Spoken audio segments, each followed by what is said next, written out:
वो नगर सेठ जा रहा था, राम नाम सत्य है। ये कौन है, कहां जा रहा है? मंत्री ने कहा मर गया। बोले मरना क्या होता है? ये भी नहीं मालूम था। बोले वो इस संसार से चला गया। तो ये कहां ले जा रहे हैं? बोले इसको फूंकने ले जा रहे हैं। और इसके घर में क्या क्या है? सैकड़ों बिल्डिंगें हैं इसकी, पत्नी है, बेटे हैं, पोते हैं। वो कहाँ है? बोले वो घर है जहां के तहां। इसके साथ कौन जा रहा है? इसका किया कर्म अच्छा और बुरा वही साथ जाएगा, और कौन जाता है? बाकी तो लकड़ी में फूंक देंगे इसको। इसका मतलब कि साथ कुछ नहीं जाता। पहली बार बुद्ध को एक डेड बॉडी दिखी है, साथ कुछ नहीं जाता। बोले कुछ नहीं। 3 हो गए, चौथे घर में बेटा पैदा हुआ था। मल मूत्र में लिपटा हुआ, गंदगी में सना हुआ बच्चा पैदा होता है, जिसके अंदर पेट में जब रहता है तो हजारों कीड़े खाते रहते हैं उसको। भागवत में लिखा मूर्छा मापनो त्युर्क्लेश। क्रमि भी क्षत सर्वांगा, क्रमि भी क्षत सर्वांगा शौकुमार्यात् प्रतिक्षण मूर्छा मापनो त्युर्क्लेश। माता के गर्भाशय में उल्टा लटका हुआ झिल्ली के अंदर बच्चा, बाहर ब्लड के सूक्ष्म कीटाणु उसको काटते रहे। हजारों लाखों कीटाणु उस ब्लड में होते हैं, जो रुका हुआ है ना ब्लड, उसमें कीटाणु वो काटते रहते। मूर्छा मापनोति, भागवतकार लिखते हैं कि उसको बार बार मूर्छा होती, और जब होश आती तो छटपटा के भागना चाहता, रास्ता कोई मिलता। और जब पैदा होता है तब भी मलमूत्र, एक तरफ मल एक तरफ मूत्र की थैली है मां के गर्भाशय में, बीच में वो गर्भाशय है, वहां कीड़े हैं, चारों तरफ भट्ठी आग की जल रही है जिसमें पक रहा है। बड़ा कष्ट मृत्यु जन्म का, जन्म मृत्यु जरा व्याधि दुख दोषानुदर्शनम। भगवान कहते हैं 4 दोषों को हमेशा देखते रहो, याद करते रहो, याद करते रहो। जैसे ही बुद्ध ने देखा घर में पुत्र पैदा हुआ, घृणा हो, संसार से वैराग हो गया, और 12 बजे रात को उठे और चुपके से भाग। कल या परसों हमने आपसे कहा था कि आप परिवार से कहो कि हम संन्यास ले रहे हैं, तो परिवार ये कभी नहीं कहेगा कि आप सूखी रोटियां खा के कैसे रहोगे, कि जंगल में मच्छर काटेंगे तो कैसे रहोगे, कि डनलप के गद्दे में सोने वाले आप जमीन पर कैसे सोओगे। ये उनको कोई परवाह नहीं। उनका तो सीधा ही प्रश्न होगा, तुम जा रहे हो तो हमारा क्या हो, तुम्हारा क्या होगा, इससे हमको कोई मतलब नहीं। एक दिन बताया ना कि तो खोता है खरीदा हुआ 50,000 में कि 1 लाख में। बोलो वृंदावन श्री कृष्ण गोविंद हरे मुरारे।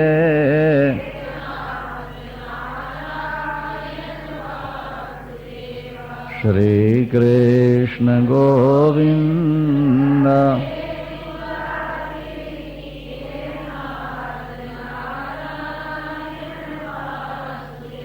हे नाथ नारायण।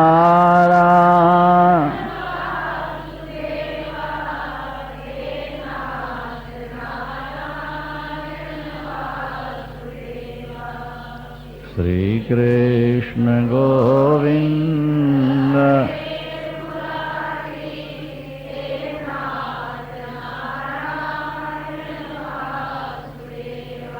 शास्त्रकारों ने मनुष्य को खोता कहा है। खोता, खर, ऊंट, बैल। वो तेल पहले बैल से निकाला जाता था। जब ये यंत्र नहीं थे तो कोल्हू में, पुराने लोग शायद जानते होंगे, देखा भी होगा, हम लोगों ने देखा है। वो तेली बड़ा चतुर होता है महाराज। जब बैल को लगाता है ना उसमें, तो उसकी आंख में पट्टी बांध देगा और 4, 6, 10 चक्कर लगवाने के बाद एक टुकड़ा खली का निकाल के पट्टी बांधे रहन, पट्टी नहीं खोलता हो।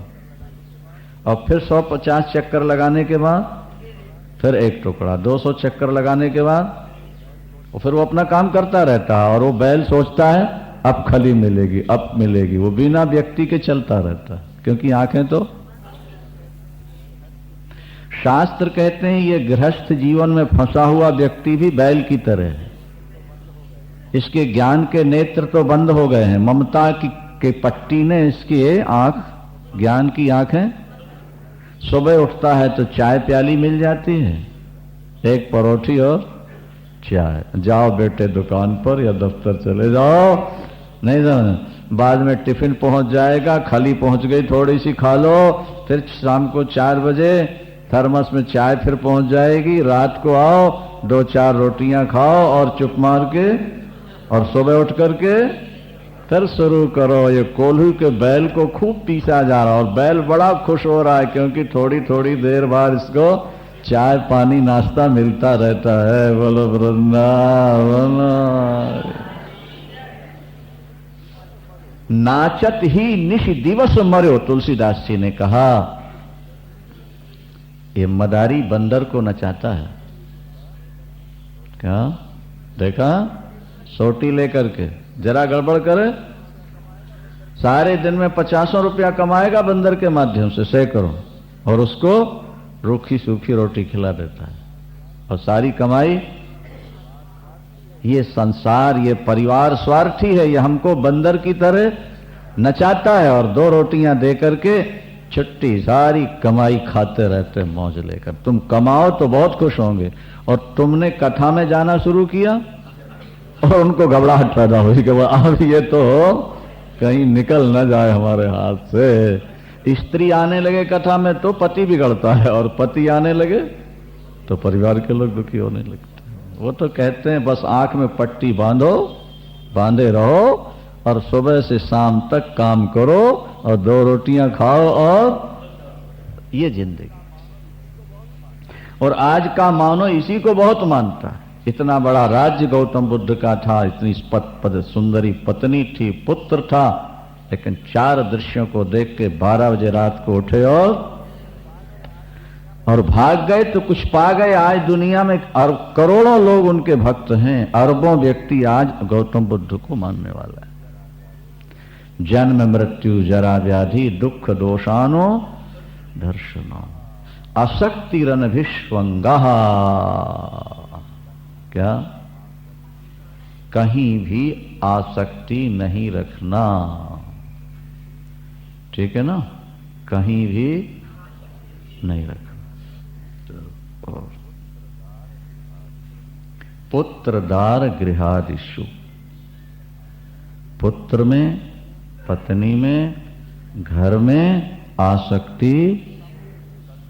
नित्यम च समचित्तत्वम, चित्त को सदा सम बना के रखना। सम और विषम परिस्थितियां जीवन में सदा आती जाती हैं। दुख आए घबराना नहीं, सुख मिले वाह वाह नहीं करना। नहीं समझ में आ रही बात? आपको पता है प्लेन में जो ड्राइवर चलता है, कप्तान चलता है, उसको नगर दिखता है जहां जा रहा है? किस आधार पर जा रहा है नहीं मालूम आप? वहां दिशा सूचक यंत्र होता है, उसमें दिशा सूचक यंत्र लगा रहता है। हमेशा वो कांटा उत्तर की तरफ होता है। ध्रुव के आधार पर आकर हमारे पास भी है ना, हमको भी देखना पड़ता है भाई, शहर बदलना पड़ता है तो दिशा का बोध नहीं रह जाता ना, पूजन किस तरफ बैठ के करना है तो देख लेते हैं। वो कांटा उत्तर की तरफ रहता है हमेशा, उससे दिशा का बोध रहता है। उस कांटे को देख करके प्लेन चलाया जाता है। नक्शा रहता ना कि इस दिशा में चलोगे तो लक्ष्य तक पहुंच जाओगे। तो प्लेन सामान्य गति से चल रहा है कि तेज से चल रहा है, थोड़ा नीचे चल रहा है कि ऊपर चल रहा है, उसकी ज्यादा चिंता नहीं रहती। उनका ध्यान कहां होता है? दिशा सूचक यंत्र, वो ठीक है, शहर मिल जाए। इसी तरह आपकी जिंदगी का जो एक लक्ष्य है, मन का कांटा अगर वहां लगा रहे, दुख सुख हानि लाभ की ज्यादा चिंता न करे, तो एक दिन आप लक्ष्य तक पहुंच जाएंगे। वृंदावन मई चानन्य योगे नो, मेरी अनन्य भक्ति करते रहना भाई। भगवान कहते अनन्य भक्ति, खूब ठाकुर का भजन करते। भक्ति व्यभिचारिणी, एक व्यभिचारिणी स्त्री होती, एक पतिव्रता होती। भगवान कहते हैं अव्यभिचारिणी माने पतिव्रता स्त्री की तरह मेरी भक्ति करना। और देखो, अगर आत्म तत्व को पाना हो तो एकांत में रहने की आदत बना लेना। विविक्त देश सेवित्वम, एकांत, बड़ी शांति होती है एकांत में भाई, नहीं? हमने अनुभव किया हुआ, इसलिए आपको बता रहा है। परिवार के होते हुए भी झोपड़ी बनाकर नदी किनारे सांप भी निकलते थे, उस समय लाइट भी वहां नहीं थी, घास की झोपड़ी थी, फिर भी बड़ी शांति थी, बहुत आनंद। एकांत में अकेला रह जाए व्यक्ति, फिर क्या बात। विविक्त देश सेवित्वम आरतिर जन संसदी, और ज्यादा भीड़ भाड़ से अपने को अलग रखो। देखो, जन्मांतर के संस्कार होते हैं। हम शादी वादी पढ़ाने जाते थे पहले बचपन में, तो रोते थे बैठ करके कि हे भगवान, इस कर्म से हमको छोड़ा दो।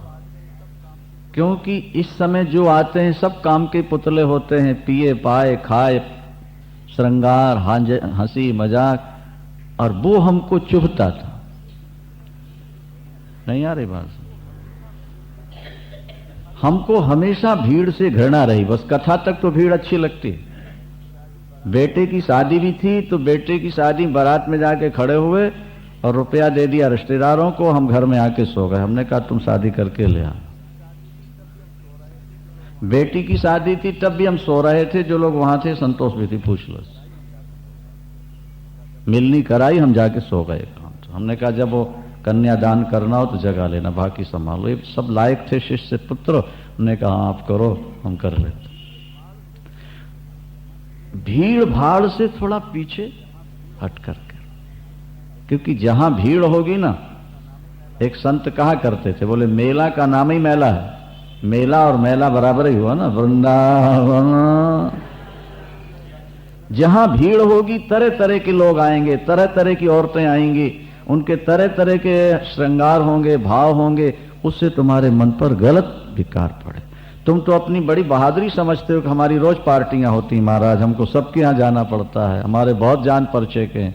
ये तुम्हारे लिए लाभ कर नहीं है, ये तुम्हारे लिए बहुत ज्यादा नुकसानदेह है, तुम समझ लो। नहीं तो तुम्हारा भजन सुरक्षित रहेगा, नहीं तुम्हारा स्वास्थ्य ठीक रहेगा। आरतिर जन संसदी, ये देखो शब्द लिखा है, भीड़ भाड़ से अपने को अलग। अध्यात्म ज्ञान नित्यत्वम, अध्यात्म ज्ञान नित्यत्वम, सदा अध्यात्म ज्ञान का ही मंथन करते रहना, उसी तरह की पुस्तकें पढ़ना, उसी तरह के विचार, उसी प्रकार का संग। इतने नियम तत्व ज्ञानार्थ दर्शनम, और मूल तत्व को समझने के लिए ही तुम्हारा प्रयास जारी रहे। क्या? तत्व को समझना है। मूल तत्व क्या है सृष्टि का? एक व्यवहारिक जगत होता है, दूसरा मूल जगत तत्व होता है। हार बन गया, बोले सोने का मूल तत्व नहीं है, क्योंकि सोने के साथ हार शब्द भी जुड़ गया। मूल तत्व वो है कि जिसमें कोई आकृति ना हो। सोना माने सोना डला, वो मूल है। ये जगत जो है ये तो कारण है, कार्य है। इस कार्य का जो अंतिम कारण हो वो मूल हो जाता है। जीवस्य तत्व जिज्ञासा, ये भी लिखा। एतज ज्ञानम, ये ज्ञान पाने के साधन हैं, और इससे जो विपरीत हैं वो अज्ञान ही कहलाते हैं। इस प्रकार अपना जीवन बना लेना, अब ज्ञान के बाद ज्ञेय क्या है उसको बता रहे हैं। उसको जानकर व्यक्ति अमृत प्राप्त कर लेता है। वो जो ज्ञेय तत्व है ईश्वर, वो अनादि मत परम ब्रह्म हो, उसकी ना तो आदि है और ना ही अंत है, ना वहाँ सत है ना असत है, वो सबसे परे तत्व है।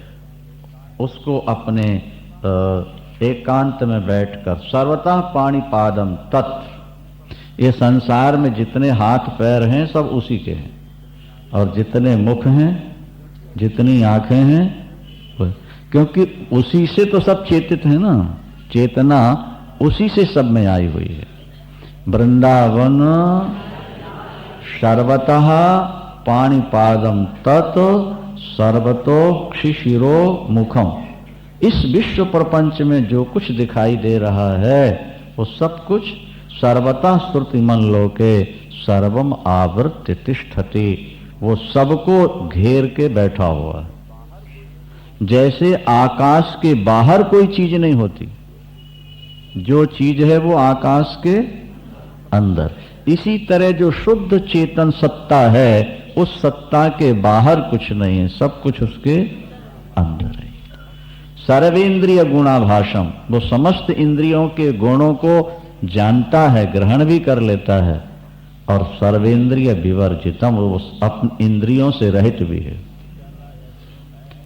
पाग बिनु चलाय सुनय बिनु काना, कर बिनु कर्म करय विधि नाना, आनन रहित सकल रस भोगी, बिनु बाणी बता बड़ जोगी। रामायण में भी अपाणी पादो जबनो गृहीत्वा पश्यत्य चक्षुच श्रोत्य कर्णः, वेद भगवान भी, उसके कान नहीं है, किसके? हाँ, परम तत्व में, पर सुनता सबकी है। उसकी आंखें नहीं हैं पर देखता सब कुछ है। बिना आंख के वो देखता है, बिना कान के वो, बिना पैर के वो चलता है, बिना हाथों के सब काम करता है। भाई अपने से अपने को जानने के लिए आंख की जरूरत भी नहीं है, अपने से अपने को सुनने के लिए कान की जरूरत नहीं। बुद्धि लगाओ थोड़ा। एक व्यक्ति बहरा है, कोई दूसरा बोलता है तो नहीं, पर वो जो स्वयं गुनगुना रहा है, स्वयं के मन में जो भाव उठ रहे हैं, उसके लिए कानों की जरूरत है। दूसरे के सुनाई नहीं पड़ेंगे पर अपना सुनाई पड़ेगा। तो परमात्मा तो सबके अंदर है, सब कुछ उसका अपना ही, उसके बाहर तो कुछ है ही नहीं। इसलिए वो परम तत्व को जान लो। ये थोड़ा सा है, इस पर ध्यान देना। बहुत काम की बातें हैं, इस पर बहुत गंभीर विचार करना पड़ता। वो परमात्मा, वो परम तत्व ज्ञेय जिसको जानना है, वो कहाँ रहता है? कहते हैं बहिरंतश्च भूतानां, बहिरंतश्च भूता, वो समस्त प्राणियों के अंदर है और बाहर भी। बहि अंतः, वो बाहर भी है और भीतर। जैसे ट्यूब में हवा अंदर भी है और बाहर भी है, इसी तरह वो परमात्मा हमारे अंदर भी है और बहिरंतश्च भूतान अचरम चरमेव, तो वो चर के अंदर भी है और अचर के अंदर भी। जो चलते फिरते हैं उनमें भी है और जो खड़े हुए हैं वृक्ष वगैरह उनके अंदर भी। ये बड़ी सुंदर बात है, इस पर भी ध्यान। सूक्ष्मत्वात्, वो परमात्मा सूक्ष्म होने से इन आंखों का विषय नहीं है। अब देखो यहां परस्पर विरोधी बात भगवान ने कह दी। भगवान कहते हैं कि परम तत्व ईश्वर तत्व तुमसे बहुत दूर है और तुम्हारे बहुत समीप है। क्या कह दिया? ईश्वर तुमसे बहुत दूर है और ईश्वर तुमसे बहुत नजदीक है।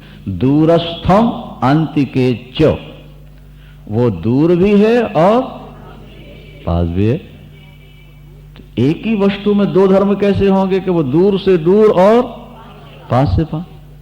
दूरात सुदूरे तदिहांतिके च, वेद में भी लिखा है, भागवत में भी लिखा है, हृदस्थोप्यति दूरष्ठा कर्म विक्षिप्त चेतसा। वो परमात्मा बहुत दूर है और वो परमात्मा, तुम्हारी आंख का काजल तुमसे दूर हो सकता है, परमात्मा तुमसे। तो ये दोनों बातें एक साथ कैसे संगति बैठेगी? तो बताया जा रहा है कि जिन व्यक्तियों का मन मुड़ गया है उनके लिए परमात्मा एकदम समीप है, और जिनका मन विषयों में फंसा है उनके लिए ईश्वर, उनके लिए बहुत दूर है। अविभक्तम च भूतेषु विभक्तमेव स्थितम, वो समस्त प्राणियों में विभक्त सा दिखाई देता हुआ भी अविभक्त है।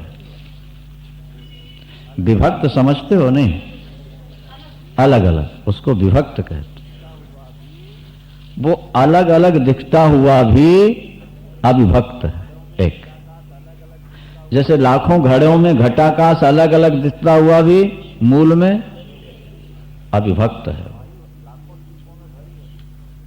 वायु लाखों ट्यूबों में भरी है, अलग अलग दिखती हुई भी मूल में एक है। बस इन सभी शरीरों में जो चेतना है आत्मा, वो वृंदावन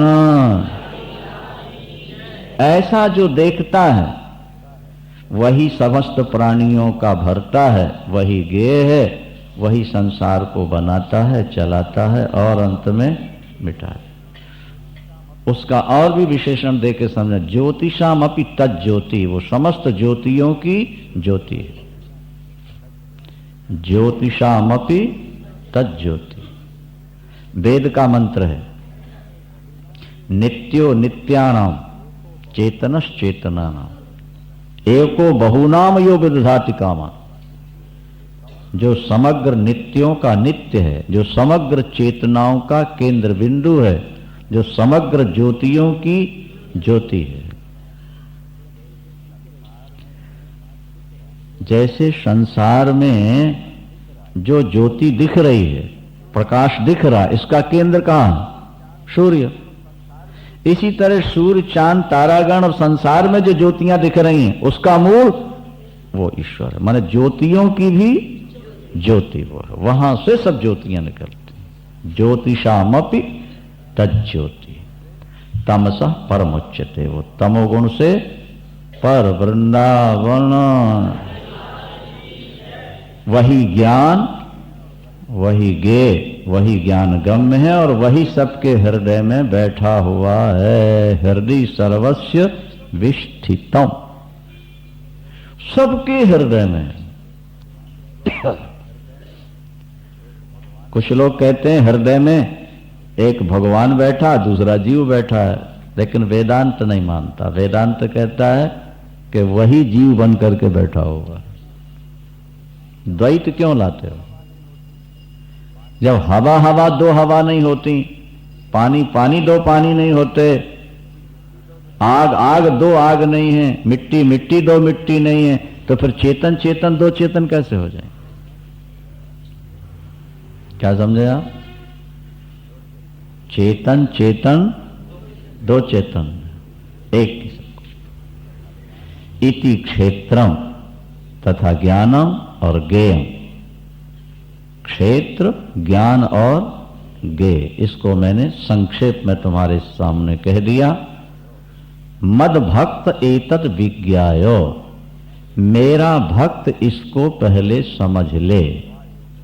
ठीक है? मद भावायोपपद्यते, वो मेरे स्वरूप को ही प्राप्त हो जाता है। मेरा भक्त इसको समझ ले। क्या? वैष्णव लोग कहते हैं कि भगवान ने गुप्त रहस्य भक्ति बतलाई है, शरणागति। लेकिन वेदांती संत कहते हैं कि भगवान पहले ही कह देते हैं कि भक्तोस्मि सखा चेति, तुम मेरे परम भक्त हो, इसलिए तुमको गुप्त बात बता रहा हूं। तो भक्त तो है ये, पर गुप्त क्या रह गया? बोले ज्ञान गुप्त था, भक्त समझ के उसको बता दिया। भक्तोसी में सखा चेती, देखो अर्जुन, मैं तुमको गुप्त रहस्य बता रहा हूं। क्यों बता रहा हूं? कि तुम मेरे भक्त हो, तुम मेरे सखा हो। तो अगर भक्ति गुप्त होती तो भक्त तो पहले ही है अर्जुन, फिर गुप्त रहस्य बताने वाली बात कहां जमती? बोले ज्ञान तत्व। और ज्ञान का मतलब है भेद का अभाव। भेद का अभाव ही ज्ञान कहलाता। प्रकृतिम पुरुषं चैव, प्रकृति और पुरुष दोनों अनादि हैं। जितने विकार और गुण हैं वो प्रकृति से उत्पन्न होते हैं। प्रकृति ही ये लीला करती है। मनुष्य के जीवन में कार्य करने वाली प्रकृति है और भोगने में हेतु जीव है। प्रकृति कार्य करती है और फल जीव भोगता है, क्योंकि वो प्रकृति को स्वीकार कर लेता है। अगर वो प्रकृति को स्वीकार न करे तो फिर फल नहीं भोगना पड़ेगा। भाई लकड़ी के अंदर आग है, पड़ी है लकड़ी, जब तक आग है उसके अंदर, उसको प्रकट किया, आगे वो लकड़ी खाने लगती है, उसकी आकृति बन जाती है, जहां ले जाओ जल जाती है। और लकड़ी खा के ऊपर चली जाए तो फिर तो ज्योति ज्योति हो जाती है, फिर पकड़ में नहीं आती है। अच्छा भाई, पुरुषा सुख दुखानाम भोक्तृत्व हेतु रुच्यते। कार्य और कारण यह है प्रकृति, माने कर्म करती है प्रकृति और भोगता है पुरुष। क्यों भोगता है? ये 21वें श्लोक में स्पष्ट कर दिया। पुरुषा प्रकृतिष्ठो ही भोंगते प्रकृति जान गुणान कारणम गुण संगोष्य सद सद योनि जन्म। ये जो अनेक जीवों में, अनेक योनियों में भटक रहा है ना, इसका मूल कारण क्या है? बोले गुण संगोष्य। ये प्रकृति के गुणों का संग कर लेता है, इसलिए नरक स्वर्ग जन्म और मृत्यु है। जिस दिन प्रकृति के गुणों से अपने को अलग देखने लगेगा उस दिन पेड़ा। उपदृष्टानुमंता च भर्ता भोक्ता महेश्वरा। वही उपदृष्टा है, वही अनुमंता है, वही भर्ता भोक्ता और ईश्वर है, और वही परमात्मा है इस शरीर के अंदर, ऐसा मान लो। भगवान कृष्ण एक बड़ी सुंदर बात आगे कहते हैं।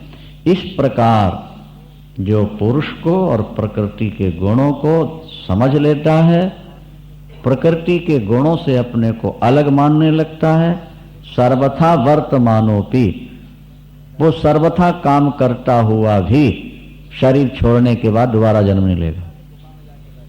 ज्ञानी का मतलब ये नहीं होता कि गुफा में जाके बैठ जाए, कि कपड़े बदल ले।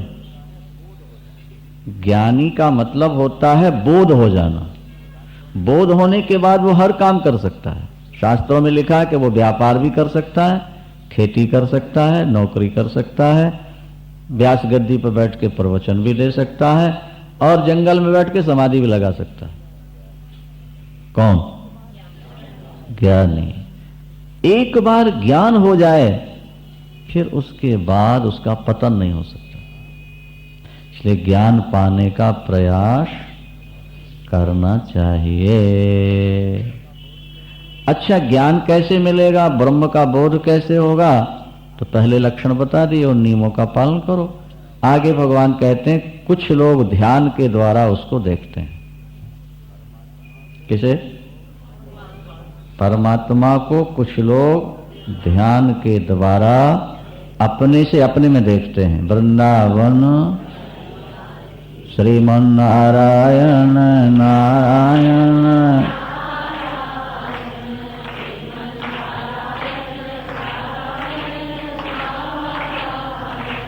भजमन नारायण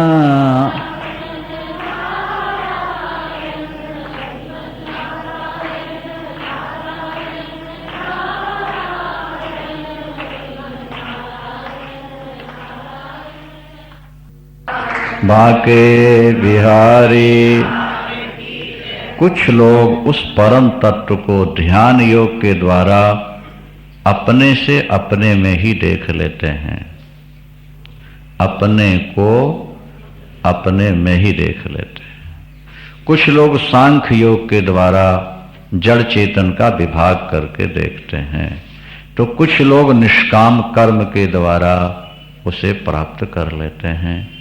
कुछ लोग सुन कर के ही अगर ईश्वर की उपासना करने लगे तो वे भी संसार सागर से तर जाते हैं।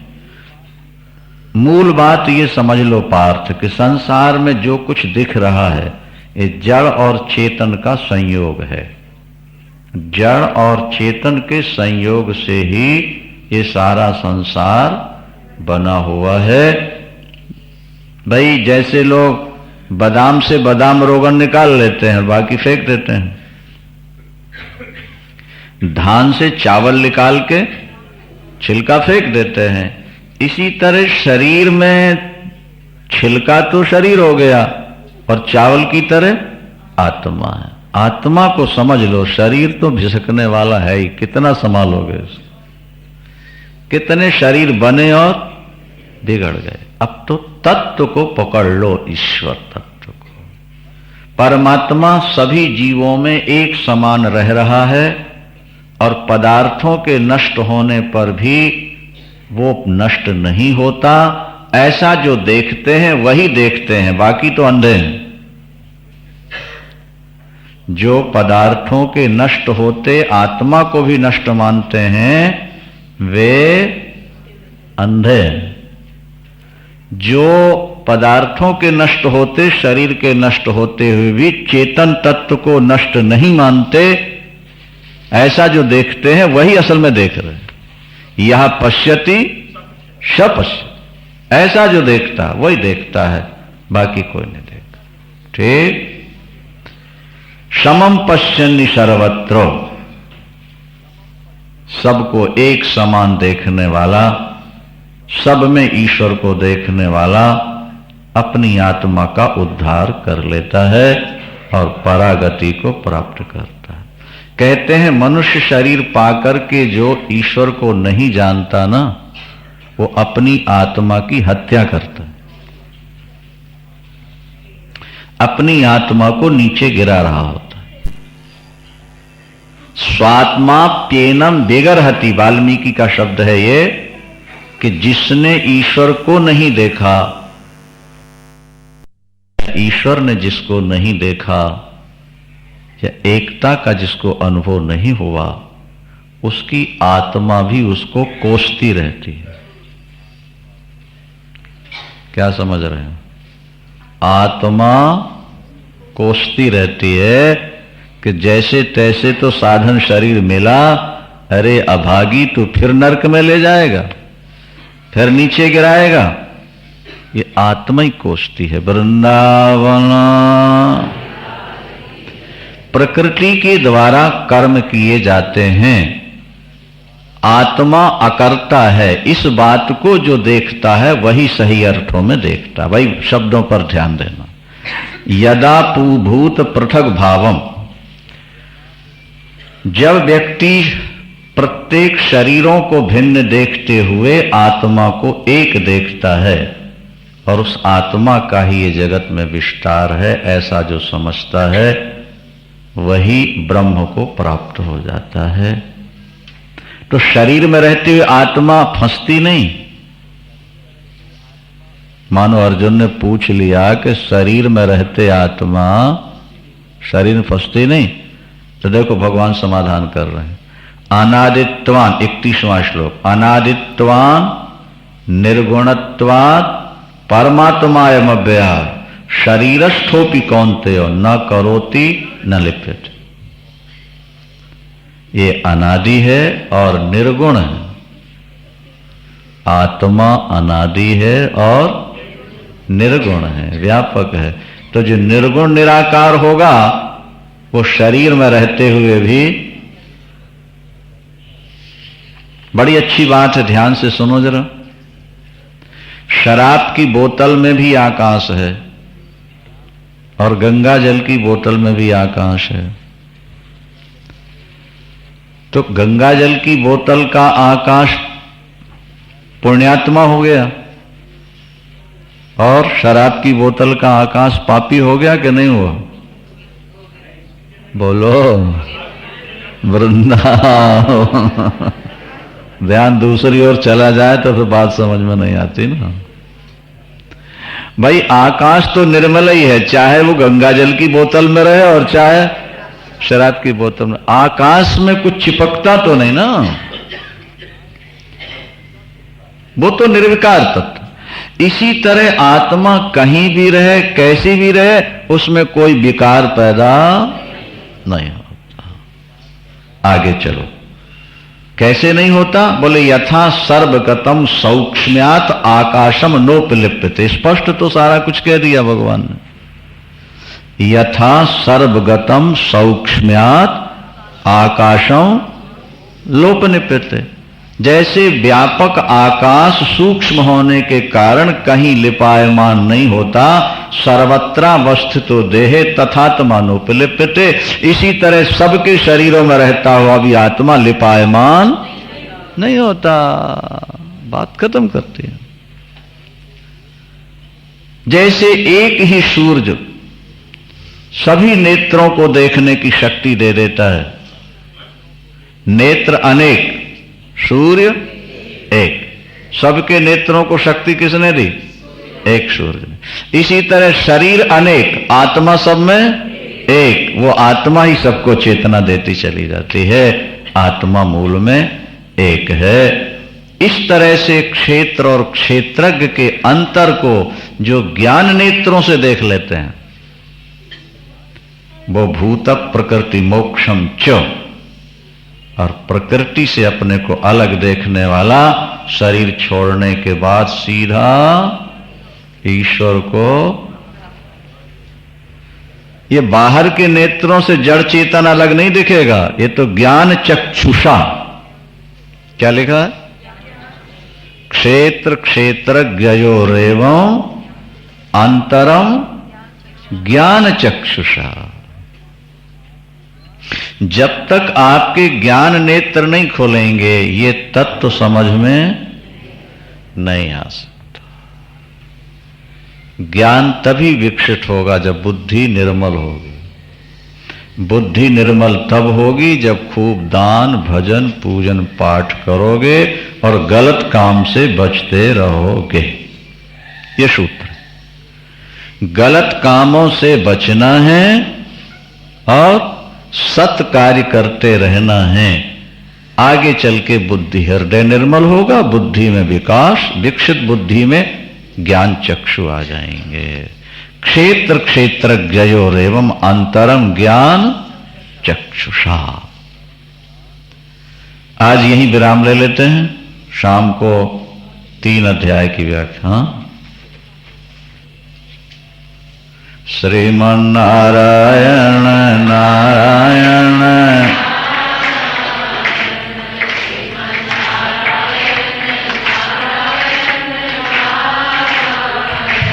भजमन नारायण नारायण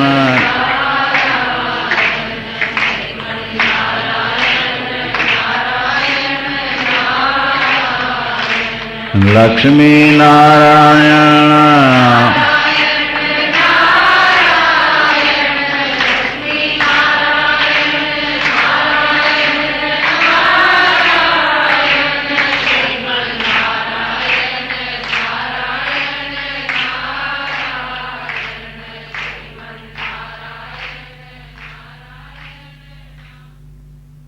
शिवा के बिहारी लाल की। 14वां अध्याय गुणत्रय विभाग योग। प्रकृति में 3 गुण हैं। उन गुणों के आधार पर ही संसार का व्यवहार चलता है। गुणों के आधार पर ही व्यक्ति का स्वभाव बनता है।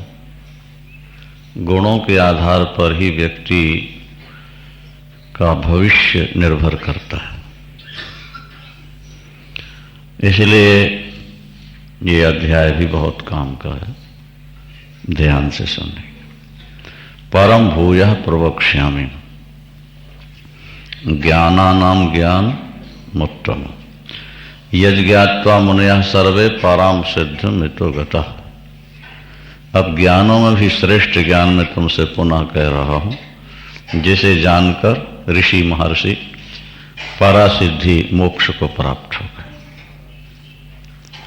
इदम ज्ञानम उपाश्रित्य, अगर इस ज्ञान का आसरा ले लिया तो मम साधर्म मागता, तुम मेरे समान हो जाओगे, मेरे स्वरूप बन जाओगे, भगवान कहते हैं।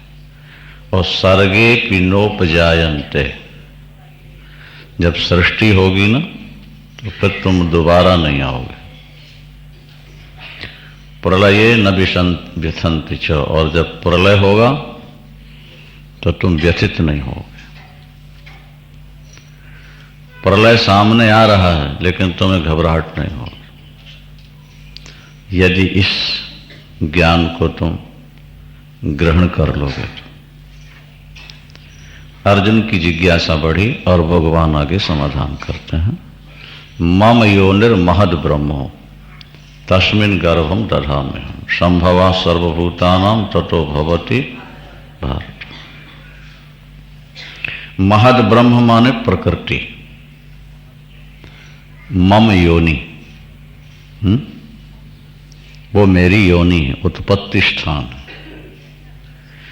उसमें मैं गर्भ स्थापित करता हूं। तस्मिन् गर्भम दधाम्यहम्।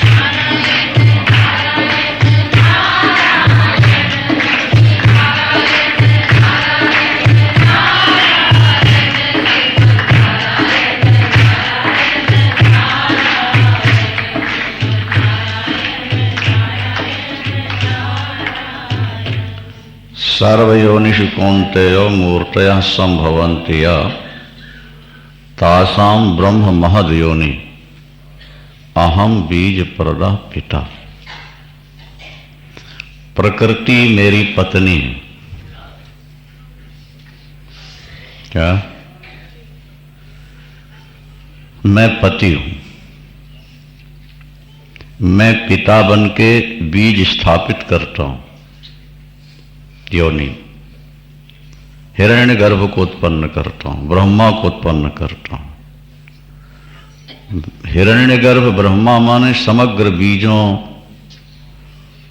का पुंज है। समस्त बीज ब्रह्मा में हो गए। मैंने गर्भ स्थापित किया प्रकृति में, प्रकृति से ब्रह्मा प्रकट हो गए और ब्रह्मा ने फिर आगे बीज बोना प्रारंभ कर दिया। समझ में आ गया? प्रकृति परमात्मा की पत्नी हो गई है। मम योनिर महद ब्रह्म, मैं गर्भ स्थापित करता हूं, मनुष्यों की तरह नहीं, संकल्प मात्र से। मेरा देख देना, संकल्प कर देना ही मेरा गर्भस्थापन प्रकृति में हो जाता है। देख दिया। वीक्षित मेतस्य पंचभूतानि, परमात्मा तीन काम करते हैं।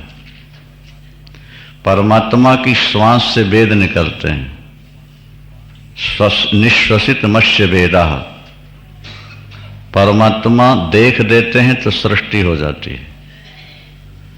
परमात्मा मुस्कुरा देते हैं तो पालन हो जाता है और परमात्मा नेत्र बंद करते हैं तो प्रलय हो जाता है। वृंदावन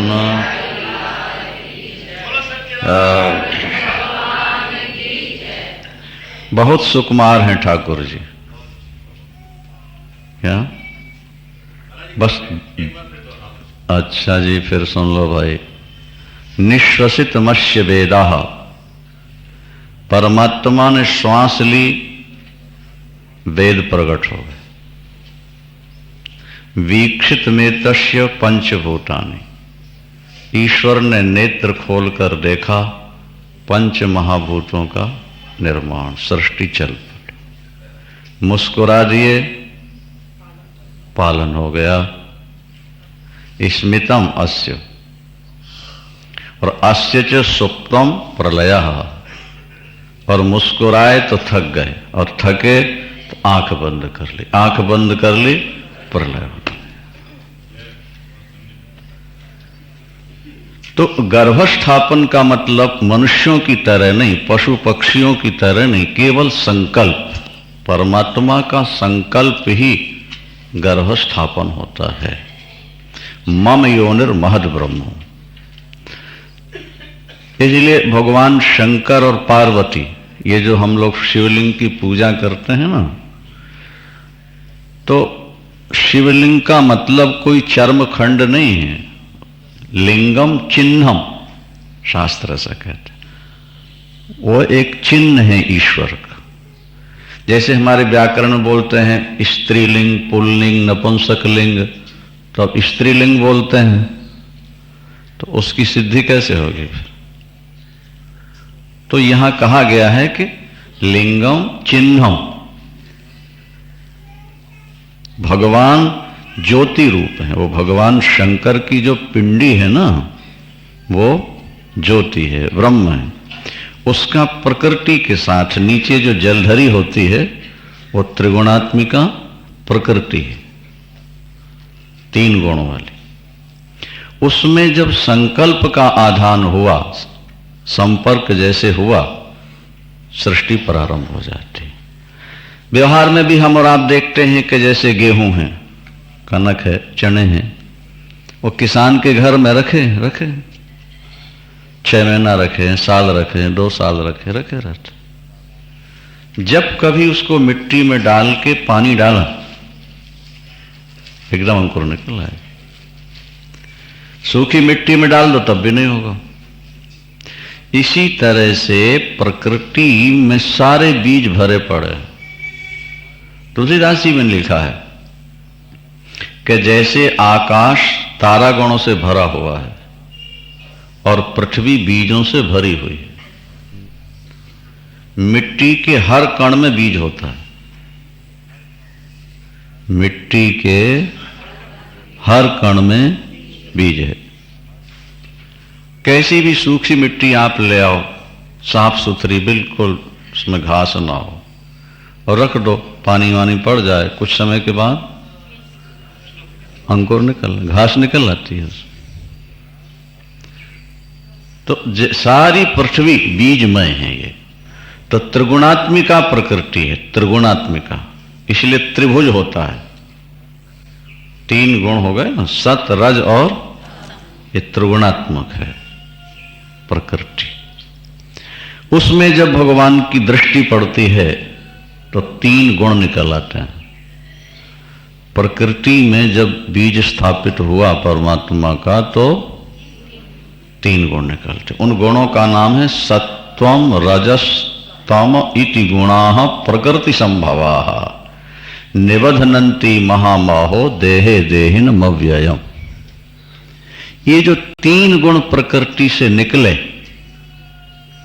यही जीव को बांधते हैं। माने प्रकृति के पास 3 रस्सियां हैं बांधने वाली, जिससे जीव को वो गुण संस्कृत में रस्सी को भी कहते हैं।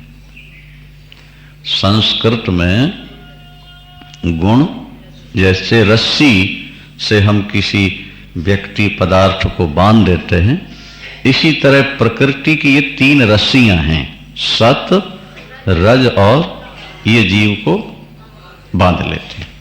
सत्वम रजस्तम इति गुणाः, ये क्या है? गुणा, गुण है। गुण माने रस्सी है। ये कहां से आए गुण? बोले प्रकृति संभवा, ये प्रकृति से पैदा हो गए। ठीक है ना? क्या करते हैं? हे महाबाहो, इस देह में देहिनम अव्ययम निबध्नन्ति, निबध्नन्ति महाबाहो देहे देहिनम अव्ययम। आत्मा अव्यय है, निर्विकार तत्व है, व्यापक है, लेकिन उसको भी ये गुण बांध लेते। कैसे बांधते हैं? सुनो जरा। बहुत अच्छा अध्याय है, ध्यान से पढ़ो, सुनो, विचार कर।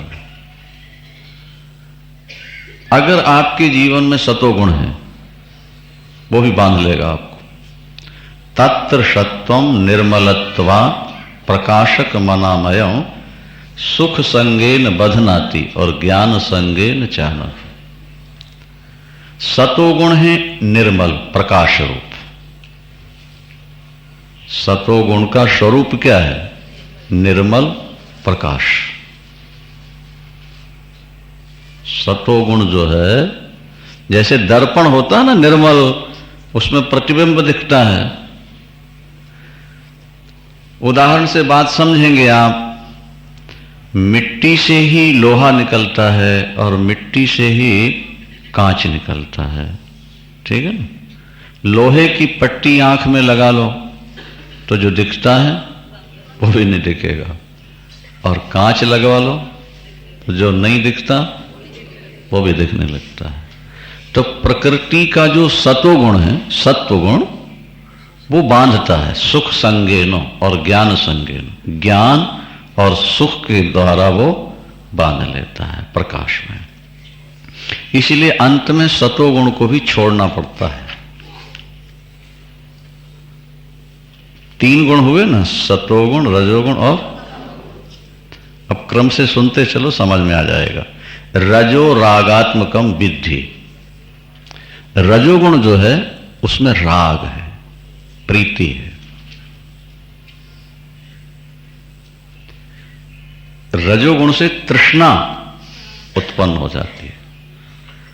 रजोगुण से राग के साथ तृष्णा उत्पन्न होती है, लोभ उत्पन्न होता है, और वो कर्म की रस्सियों से जीव को बांध देता है। रजोगुणी व्यक्ति कर्म न करना चाहे तब भी बिना किए रह नहीं सकता। जैसे हमने आपसे कहा था ना कि हवा चल रही है, अब दीपक न हिलना चाहे, ज्योति न हिलना चाहे दीपक की, तब भी हिलेगी, क्योंकि वायु का धर्म है हिलाना। भागवत में भगवान कृष्ण 11वें अध्याय में उद्धव से कहते हैं, रजो युक्तस्य मनसः संकल्पः सविकल्पकः। जहां आपके अंदर रजोगुण आया है वहां उसने आपके मन को हिला दिया। कोई ना कोई संकल्प उठाते रहना, कोई ना कोई ताना बाना बुनते रहना, कोई ना कोई संकल्प के ख्वाब में डूबे रहना, कुछ ना कुछ सोचते रहना, ये रजोगुण का धर्म। राग ये संसार से प्रीति करता है, तृष्णा लोभ इसमें उत्पन्न हो जाता है, और कर्म की रस्सियों से फिर ये तुमको बांध लेता है। अगर तमोगुण आपके अंदर आ गया तो तमोगुण अंधकार है, सतोगुण प्रकाश है, रजोगुण अंधकार प्रकाश का मिश्रण है, और तमोगुण अंधकार। रजोगुण में अंधकार और प्रकाश का मिश्रण है। जैसे प्रभात काल 5, 5:30 बजे का समय, शाम को सूर्यास्त के आधा घंटे बाद का जैसे समय होता है ना, ये है रजोगुण। और 12 बजे दिन का समय है, ये क्या हुआ? सतोगुण। और 12 बजे रात्रि का समय, ये तमोगुण हो गया। ये समझ लो। तो रजोगुण क्या करता है? राग पैदा करता है, तृष्णा को, लोभ को बढ़ाता है, और कर्म के द्वारा जीव को बांध देता है। रजोगुणी व्यक्ति कर्म किए बिना रह नहीं सकता। जितना कमाता जाएगा उतना ही ज्यादा उसका लोभ बढ़ता जाएगा। तमोगुण आ गया, बोले अज्ञान जम। तमोगुण अंधकार है बिल्कुल। ये क्या करता है? बोले मोहनम सर्वदेही नाम, समस्त प्राणियों को मोह में फंसा देता है। जिसका जीवन तमोगुणी है उसका रहन सहन कैसा होता है? बोले प्रमाद आलस्य निद्राभिष्टन निबधनाति भारत। प्रमाद, आलस और निद्रा की रस्सियों में ये तमोगुण व्यक्ति को, जो व्यक्ति प्रमादी है, क्या असावधान है, जो आलसी है या जो ज्यादा सोता है, समझ लो इसके अंदर तमोगुण भरा पड़ा है। वो काम करने के लिए मन में सोचेगा भी ना, तो अंदर से उत्साह नहीं होगा उसको कि मैं कर लूं। आप कुछ कहोगे तो एकदम छटपटा सा जाता है, क्रोध भी करेगा, अच्छा मैं ये करता हूं, लेकिन वो थोड़े समय के बाद फिर ठंडा हो जाएगा। तमोगुणी व्यक्ति प्रमाद, आलस और निद्रा में फंसा रहता है। ये अध्याय पर हमने बहुत पहले व्याख्या की थी, बहुत वर्ष हो गए, बहुत अच्छा लगता था यह अध्याय हमको। वृंदावन। आगे चलो। सतोगुण ने सुख में फंसा दिया और रजोगुण ने आपको कर्म में लगा दिया, और तमोगुण ने आपके ज्ञान को ढक करके प्रमाद में फंसा दिया। एक एक श्लोक याद रखने वाला है। सत्वं सुखे संजयति रजः कर्मणि भारतो ज्ञानमावृत्य तु तमः प्रमादे संजयत्युतो। मतलब ये कि आत्मा कुछ नहीं करती, परमात्मा कुछ नहीं करता। मनुष्य के जीवन में करने कराने वालों का दारो मदार इन गुणों पर है। जिस शरीर में जो गुण होगा उसके द्वारा वैसे ही कर्म होंगे, वैसे ही उसका रहन सहन, खान पीन सब आगे आपको एक एक बात बताएंगे भगवान कृष्ण। ध्यान से पढ़ लो और समझ लेना। ना आत्मा कर्म करती है, ना परमात्मा कर्म करता है, ये समझ लो।